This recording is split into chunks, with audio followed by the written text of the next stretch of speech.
Phone. Harish Mukherjee road. কেমন আছো কলকাতা? সবাই কেমন আছো?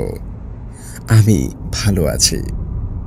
আর আজ সানডে, আর এই সানডেতে তোমরা এমন একটি ঘটনা শুনতে চলেছ যার প্রথমবার শুনেই তোমরা ভয় পাবে, দ্বিতীয়বারে তো কোনো কথাই না।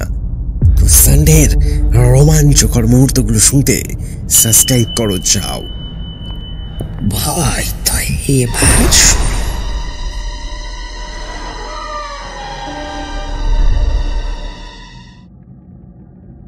ছোটবেলা থেকে অনেক ভূতের গল্প শুনেছি, কিন্তু ভূত কখনো চোখে দেখিনি। তবে বড় হয়ে ঢাকায় নিজস্ব ব্যস্ত জীবনযাপনের মাঝে কখনো ভাবিনি একটা সময় এমন একটা বাড়ির ভাড়াটিয়া হয়ে উঠব যেটা ছাদে মাঝরাত থেকে হাঁটে, অথচ ছাদে যাওয়ার কোনো সিঁড়ি নেই। ঘটনাটি শুরু হয় 2023 সালের ডিসেম্বরে। তখন আমি সদ্য চাকরি ছেড়ে দিয়েছি। ঢাকা শহরের রুটিন ক্লান্তিকর। বাবার মৃত্যুর পরে মানসিক অবস্থাও ভালো ছিল না, তাই একটু নিশান্তির খোঁজে গাজীপুর শহরের বাইরের দিকে শিবপুরের একদম প্রান্তে একটা ছোট টিনসেট বাড়িতে ভাড়া নিই। একতলা, পেছনে ধান ক্ষেত, সামনের দিকে একটা পরিত্যক্ত পাকা দোতলা বাড়ি। মালিক থাকে না, বাড়িটা নাকি কেউ ভাড়াও দেয় না। প্রথম দিনেই বাড়ির দারোয়ান বলল, স্যার, এই পাশের পাকা বাড়িটা অনেকদিন খালি, কেউ থাকে না এখানে। আগেও কয়েকজন ছিল, কিন্তু বেশি দিন টেকেনি। আমি বললাম, ভূত টুত আছে নাকি গো?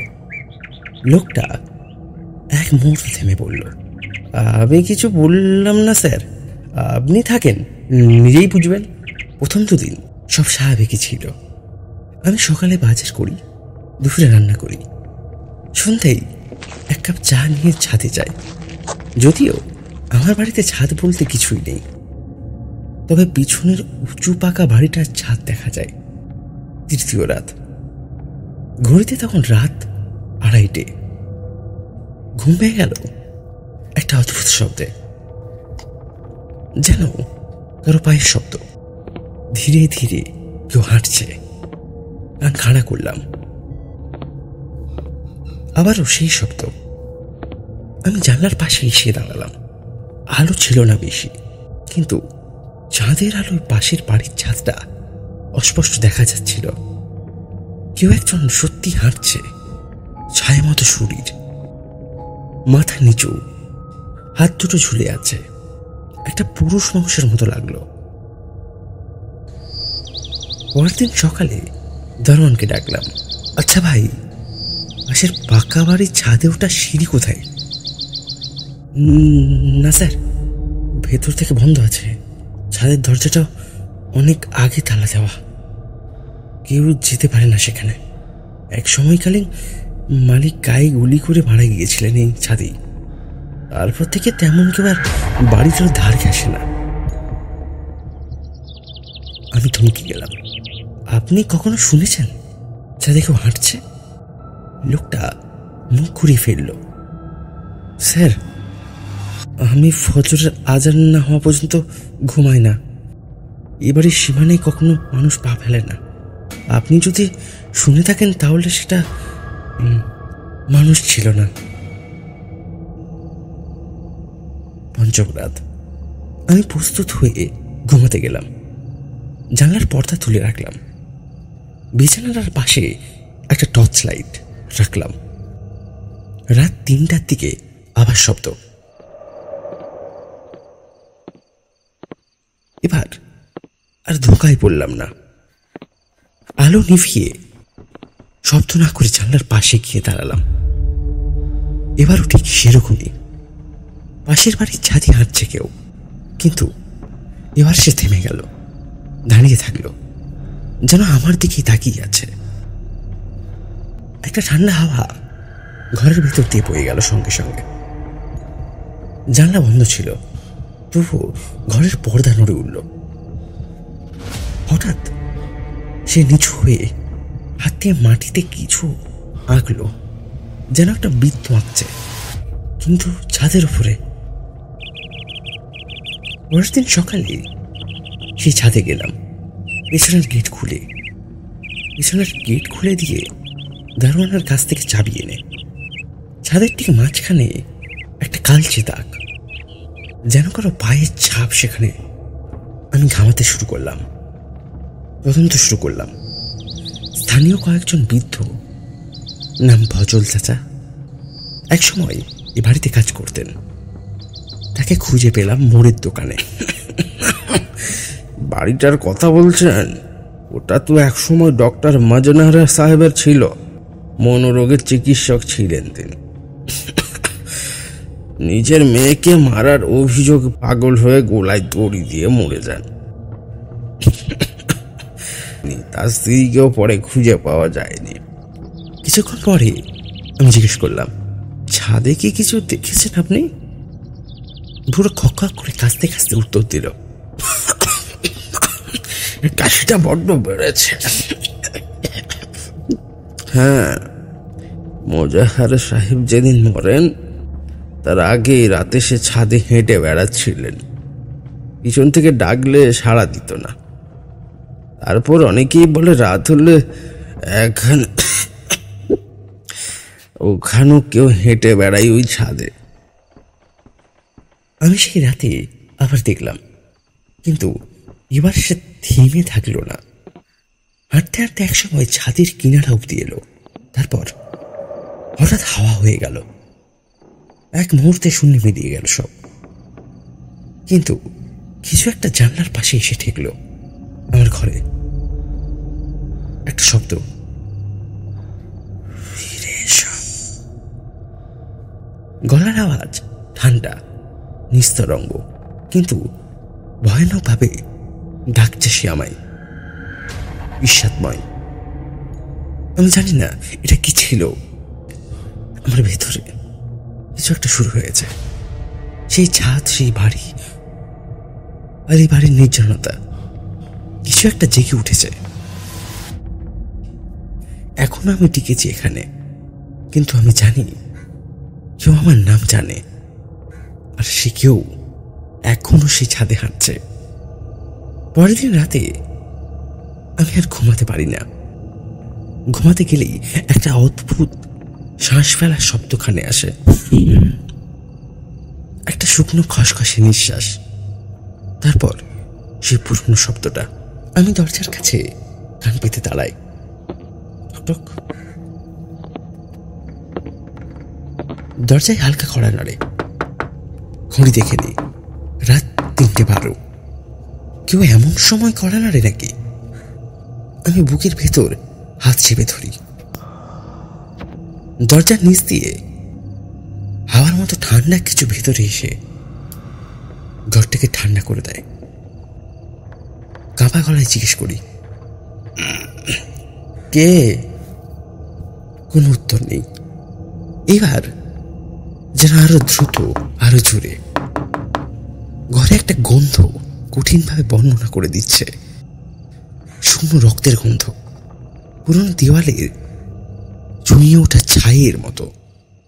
তবু মনে হয় যেন কারো পোড়া চামড়ার গন্ধ। আমি দরজায় হাত রাখতেই ঠান্ডা লোহা ঠেকে যায় আমার হাতে।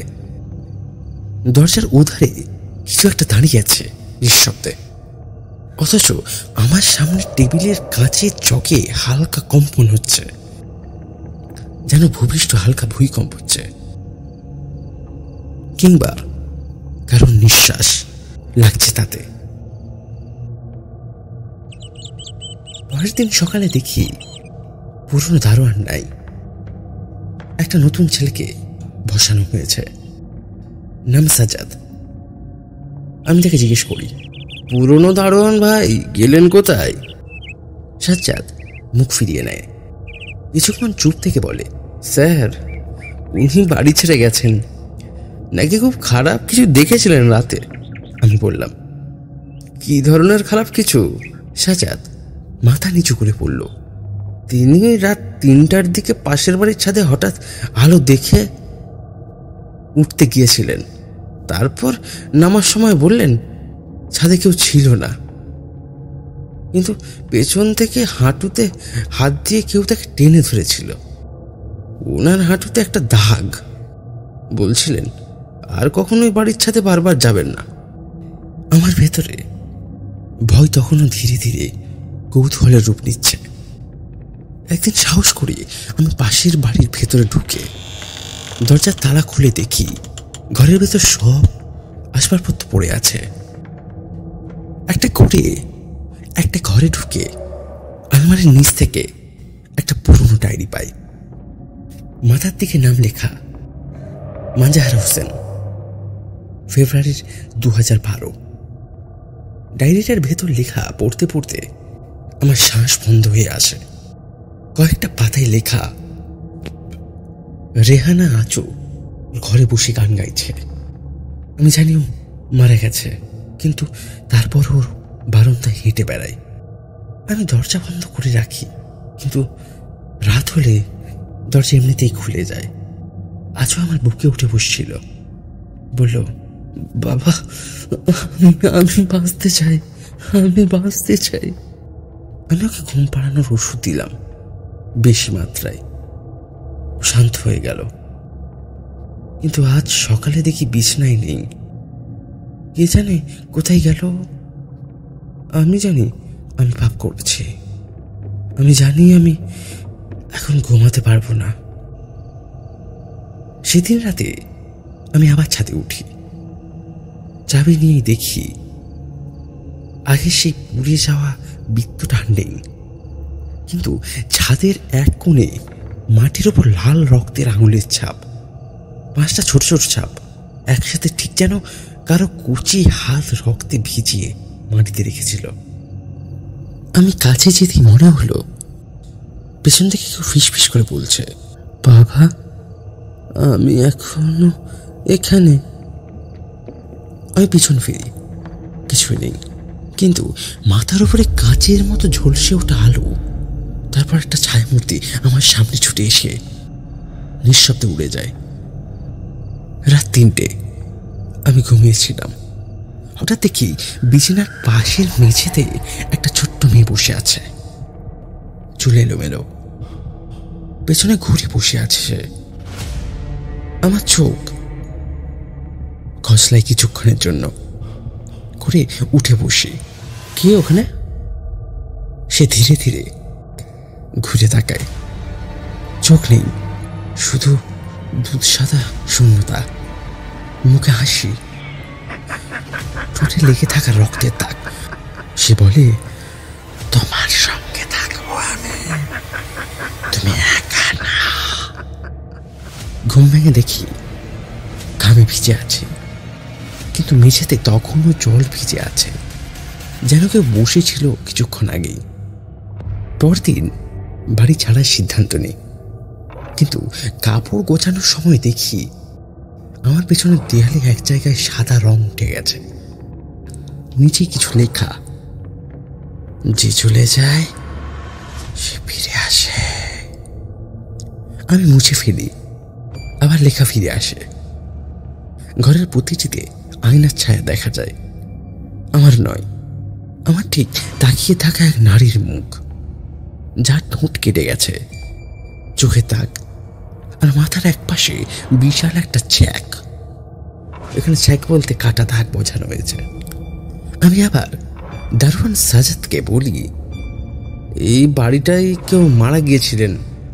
সে বলে, স্যার স্যার আপনি এখনো জানেন না, মাজাহার সাহেবের মেয়ে রেহানাকে খুঁজে পাওয়া যায়নি। সে মারা যায়নি, হারিয়ে যায়। কেউ বলে ওর আত্মা এখনো এখানে রয়ে গেছে, কিন্তু অনেকে বিশ্বাস করে সে মরেনি, তাকে গোপনে লুকিয়ে ফেলা হয়েছে। এবারের ভেতরেই আমি স্তব্ধ হয়ে যাই। তাহলে সেই ছায়া, সেই কণ্ঠ, সেই হাতের চাপ, সে কি এখনো বাড়ির ভিতরে আছে, জীবন্ত? নমিত। আমার ঘুম এখন আর ঘুম না, আমার ঘর এখন আর ঘর না, এই বাড়ি এখন আর আমার নয়, বরং আমি হয়তো এই বাড়ির আত্মীয় হয়ে গেছি। পরের দিন দুপুর ঘরের এক কোনায় রাখা বুক সেলফ সরাতে গিয়ে পিছনের দেয়ালে দেখা রং হালকা উঠে গেছে, আর একটা অংশের বেশ স্পষ্ট করে একটা আঙুলের ছাপ দেখা যাচ্ছে। আঙুল নয়, যেন কারো ছোট হাত পুরো থাপা দিয়ে ঠেলে রেখেছে দেয়ালে। আমি টস দিয়ে দেওয়ালে ঠোকা দিই। এক জায়গা থেকে ঠক ঠক শব্দ হয়। দেয়ালের পেছনটা ফাঁকা। আমি থমকে যাই। ঘরে আমি একা, কেউ নেই, কিন্তু দেয়ালের ওপাশে ফিসফিস করার মতো শব্দ অনেক ধৈর্য করে কান পেতে শুনি। আমি পিছনে হেঁটে যাই। দেয়ালের ঠান্ডা ঘাম জমে ওঠে।